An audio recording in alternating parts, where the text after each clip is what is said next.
I found a document on the shared drive that was never meant for my eyes. It was titled Project Timeline, but inside was something else entirely. A detailed month-by-month script of exactly how my coworker planned to destroy my career. And the worst part? My boss's edits were all over it. I'd been a marketing coordinator at Bell Ridge Solutions for 3 years when Megan transferred to our department. She came from the Chicago office with glowing recommendations and a smile that could charm the scales off a snake. At first, I thought we'd be friends. She was bubbly, always complimenting my work, asking questions about my projects like she genuinely wanted to learn. I showed her everything, our client database, my organization systems, even the little shortcuts I'd developed to streamline our workflow. "You're so talented, Sophie," she'd say, tilting her head with that wide-eyed admiration. "I don't know how you do it all." I should have noticed how her compliments always came right before she asked for something. Access to my files, introductions to my contacts, copies of my reports just to study the format. Our manager, Derek, was a 40-something guy who'd climbed the corporate ladder through politics, not performance. He had a reputation for playing favorites, and within 2 months of Megan's arrival, she was firmly planted in that spot. The first incident happened during a team meeting. I'd spent 3 weeks developing a campaign strategy for our biggest client. When I started my presentation, Derek cut me off after the second slide. "Actually, Sophie, Megan mentioned some concerns about this approach." He turned to her with an encouraging nod. "Want to share your thoughts?" Megan put on a sympathetic face, you know the one, or someone pretends to feel bad about what they're about to do. "I just worry the messaging might alienate the younger demographic. I actually put together some alternative ideas." She pulled up her own presentation, my presentation, with different fonts and her name at the bottom. She'd taken my work, tweaked maybe 15% of it, and positioned herself as the visionary while painting me as the problem. I sat there stunned as Derek nodded along like she was reciting Shakespeare. "This is excellent, Megan. Much stronger direction." After the meeting, I confronted her in the break room. My hands were shaking.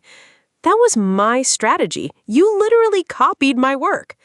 Megan's expression shifted, just for a second, this flash of something cold and calculating before the mask slid back into place. "Sophie, I had no idea we were working on similar concepts. Great minds think alike, right?" She touched my arm with manufactured warmth. "I'll make sure to credit you when I present to the executives." She never did. Over the next year, I watched my reputation slowly dissolve like sugar and acid. Projects I'd been leading for months were suddenly collaborative efforts, meaning Megan swooped in at the end and claimed joint credit. Mistakes I'd never made appeared in emails that I supposedly sent. Client complaints materialized about calls I never had. Derek started pulling me into his office for concerns about my performance. Each time it was something vague, something I couldn't defend against because I didn't even know what I was being accused of. "Several team members have mentioned you seem distracted lately. There's a perception that you're not a team player, Sophie. I'm hearing your communication style can be abrasive." I started documenting everything. Every email, every meeting, every interaction. I became paranoid, second-guessing every conversation. My husband noticed I wasn't sleeping. I'd lie awake at 3 a.m. replaying interactions, trying to figure out what I was doing wrong. The thing about a skilled narcissist is they make you feel crazy. They gaslight you so gradually that you start believing their version of reality. Maybe I was difficult. Maybe my work wasn't as good as I thought. Maybe everyone really did see me as the problem. Then came the Henderson account. This was the biggest client win in our department's history, a contract I'd been nurturing for 8 months. I'd flown to Seattle 3 times on my own dime because our travel budget was frozen. I'd worked weekends, missed my nephew's birthday party, sacrificed my vacation days. The day before the signing, Derek called me into his office. Megan was already there, sitting in the chair closest to his desk, legs crossed, looking like a cat who'd cornered a mouse. "Sophie, we've decided to transition the Henderson account to Megan." I felt the floor drop out from under me. What? I've been working this account for almost a year. "And we appreciate that," Derek said, not meeting my eyes. "But Megan has more bandwidth right now, and frankly, the client has expressed some concerns about consistency." Consistency? I've never missed a single deliverable. What concerns? Megan jumped in with that poisoned honey voice. "I just spoke with their VP of marketing last week, and she mentioned feeling like the communication had been scattered. I assured her we'd get things back on track." "You spoke to my client behind my back?" Derek held up his hand. "Sophie, this isn't productive. The decision's been made. We need you to focus on the Kleinman project instead." Kleinman was a dying account worth a tenth of Henderson.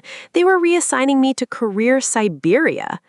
I walked out of that office and went straight to the bathroom, where I sat in a stall and cried for 20 minutes. This wasn't imposter syndrome. This wasn't me being paranoid. I was being systematically dismantled, and I couldn't prove any of it. That night, I opened a bottle of wine and started scrolling through old emails looking for anything, any evidence of what was happening to me. Around midnight, exhausted and slightly tipsy, I accidentally clicked on a shared drive folder I didn't recognize. The folder was labeled Project Timeline, Internal Strategy. I almost closed it, but something made me click. Okay, I need to stop here for a second, because when I opened that folder, my entire world tilted sideways. Before I tell you what I found, I want to know, have you ever worked with someone like Megan? Someone who made you question your own reality? Subscribe if you've ever had a coworker try to sabotage you like this, and drop a comment telling me what happened, because what I'm about to read in this document, it changed everything. Inside the folder was a single Word document. The file name was innocent enough, just timeline, but the contents made my blood run cold. It was dated 18 months earlier, right after Megan transferred. The document was structured like a project plan with phases and milestones, but the project wasn't any client work. It was me. It was a systematic plan to undermine my position and take my job. Phase 1. Integration. Build trust with target. Identify key relationships and client accounts. Document processes and contacts. Phase 2. Positioning. Establish separate rapport with Derek. Highlight target's weaknesses in casual conversation. Plant seeds of doubt about reliability. Phase 3. Acquisition. Transition high-value accounts. Ensure target receives low-visibility assignments. Document any performance issues for HR file. Phase 4. Elimination. Target should be demoralized enough to quit voluntarily. If not, compile documentation for termination recommendation. There were bullet points under each phase, specific tactics, suggested phrases to use with Derek, even notes about my personality. Conflict avoidant, unlikely to escalate, people pleaser. But what destroyed me, what made me have to set my laptop down and just breathe, were the comments in the margins. They were from Derek. Good instinct here. Timing might be too aggressive. Slow down. Make sure nothing's in writing. She's not suspicious yet. Keep building rapport. My manager wasn't just enabling this. He was coaching her. They'd been planning my destruction together from the very beginning. I screenshotted everything. I forwarded the document to my personal email. I saved copies to 3 different cloud drives. My hands were trembling so badly I could barely type. The next morning, I walked into the office with a calm I didn't feel. Megan greeted me with her usual smile. Derek nodded from his office doorway. I smiled back at both of them, and it was the hardest thing I've ever done. I spent the morning researching employment lawyers. By lunch, I had a consultation scheduled for the following day. The lawyer, her name was Patricia, listened to my story without interrupting. When I showed her the document, her eyebrows raised slowly. "They put this in writing," she said, almost incredulously, "on a company shared drive?" They weren't exactly criminal masterminds. Patricia smiled grimly. "This is a hostile work environment case with documentation most plaintiffs would kill for. The coordinated nature of this, with management involvement, this is textbook." We discussed options. I could file a formal complaint with HR, but Patricia warned me that HR protects the company, not employees. Given that Derek was clearly complicit, Patricia suspected the rot might go higher. Instead, we decided on a different approach. I requested a meeting with Derek and the head of HR, a woman named Sandra who had only met once at a company picnic. I told her I wanted to discuss my career development and some concerns about recent project reassignments. When I walked into that conference room, Megan was there too. Of course she was. Derek probably invited her to witness my final humiliation. Sophie, Sandra began with practiced corporate warmth, we understand you have some concerns. We want you to know we value your contributions to the team. Thank you, Sandra. I actually wanted to share something I discovered recently. I pulled out a folder. I found a document on the shared drive that I think everyone should see. I watched Megan's face as I slid copies across the table. The color drained from her cheeks so fast I thought she might faint. Derek's jaw tightened. This is a detailed plan created 18 months ago outlining a coordinated effort to sabotage my career and force me out of my position. I kept my voice steady, professional. As you can see from the comments in the margins, my direct supervisor was not only aware of this plan, but actively coaching its execution. Sandra's expression transformed as she read. She looked at Derek, then at Megan, then back at the document. Derek, is this your handwriting in these comments? He stammered something about context and misunderstanding. Megan started crying. Actual tears, though I suspected they were more about getting caught than any genuine remorse. I have copies of this document saved to multiple locations. I've also consulted with an employment attorney who finds this evidence quite convincing. However, I'd prefer to resolve this without litigation, if possible. Sandra closed the folder slowly. I think we need to pause this meeting.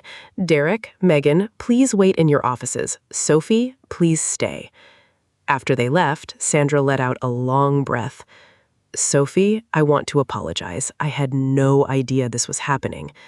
I believe you, but I need to know what the company is going to do about it. The investigation took 3 weeks. Derek was terminated for gross misconduct.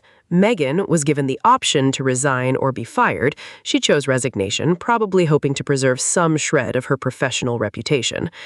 I was offered a promotion to fill Derek's position. I declined. Instead, I negotiated a severance package, a glowing reference, and a clean break. I didn't want to stay somewhere I'd been systematically targeted, even if the people responsible were gone. The trust was broken. 6 months later, I started my own marketing consultancy. 3 of my former clients followed me, including Henderson. Turns out the VP of marketing had never complained about me. That was another lie Megan had manufactured. Last I heard, Megan was working at a startup in Phoenix. I hope she's changed, but narcissists rarely do. They just find new targets. As for me, I learned that documentation is everything. I learned to trust my instincts when something feels wrong, and I learned that the quiet, careful ones can be the most dangerous. But mostly, I learned that sometimes the best revenge is simply surviving, building something of your own, refusing to let the people who tried to destroy you have the last word. My business just celebrated its 2nd anniversary. I'm my own boss now, and I've never been happier. Thank you so much for listening to my story. If you've ever dealt with a workplace narcissist or a toxic boss who enabled them, I want you to know you're not crazy. Document everything, trust yourself, and know that there's a way out. If this story resonated with you, please hit that like button and subscribe so you don't miss our next video. And if you have your own workplace nightmare you want to share, drop it in the comments or send us a message. Your story could be featured in an upcoming video. Take care of yourselves out there.